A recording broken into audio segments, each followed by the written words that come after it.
Oui, merci Monsieur le Président.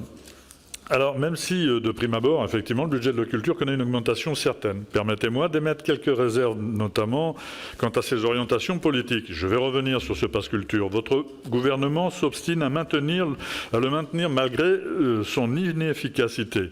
Pire, vous augmentez ses crédits, présentés comme un moyen permettant aux jeunes d'avoir accès à toute l'offre culturelle existante et de découvrir de nouvelles activités culturelles. Il s'agit en réalité de délivrer un chèque de 500 € destiné à des jeunes âgés de 18 ans.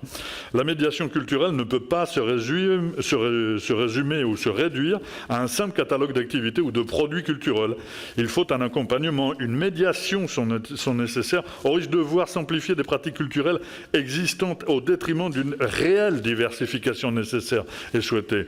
De plus, ce pass profite aux entreprises qui véhiculent une culture de consommation de masse et participent à la marchandisation de la culture. Dans la période actuelle particulièrement difficile, qui touche de plein de fouet les acteurs du milieu culturel notamment, il aurait été de bon ton, et j'avais déjà sollicité le ministre Riester à ce sujet, de supprimer ce pass culture dans le but de venir en aide aux professionnels du secteur culturel. Lors de sa conférence de presse, Mme Bachelot, en juillet dernier, a annoncé qu'un bilan était nécessaire. Il n'a pas eu lieu avant sa généralisation. Ce bilan semble en effet indispensable tant le pass culture se révèle être un échec. Et qu'en est-il? Où est ce bilan? Par ailleurs, votre volonté d'instaurer une pléthore de labels ancre un peu plus votre vision mercantile de la culture. D'un côté, des labels publicitaires, de l'autre, des labels derrière lesquels se cachent des opérations marketing. Et enfin, concernant l'archéologie préventive, après des années de baisse budgétaire, les crédits alloués augmentent enfin.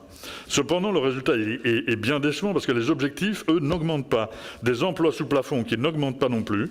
Donc vous augmentez un budget, mais vous accompagnez la précarité de l'archéologie française.